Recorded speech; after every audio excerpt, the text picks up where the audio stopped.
چہروں پر مایوسی مگر دلوں میں امید کی چھوٹی سی کرن لیے سڑک کنارے یہ چشمہ فروش جو صبح سے شام تک موسم کی پرواہ کیے بغیر گاہک کے منتظر رہتے ہیں. راہگیر ہو یا آتی جاتی گاڑیوں کے سوار، ان کی نظریں دور تک تعقب کرتی ہیں کہ شاید کوئی ان سے چشمہ ہی خرید لے. پہلا تو گزارا ہوتا ہے، ابھی اتنی مہنگائی ہے کہ اس میں گزارا ہمارا نہیں چلتا، لیکن بس غریبی ہے، کیا کرے، اور کوئی کام کر نہیں سکتے.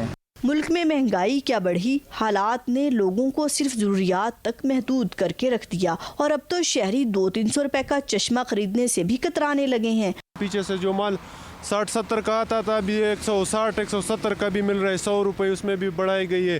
ادھر ٹوپی سب کچھ مہنگا ہے تو بہت کم ہو رہے. روزی کی تلاش میں محنت تو ایک جانب، سڑک کنارے کھڑا ہونا بھی ان کا جرم گردانا جاتا ہے. کبھی سیڑھی عملہ تو کبھی ٹریفک پولیس انہیں سڑک سے دور بھگاتے ہیں. سیڑھیاں والا بھی تنگ کرتے، یہ جو ہے نا کیا ٹریفک والا بھی آ کے تنگ کرتے. جب کبھی روٹ بھی لگتے، روز روٹ لگتے ہیں، کبھی کیا ہے کبھی کیا.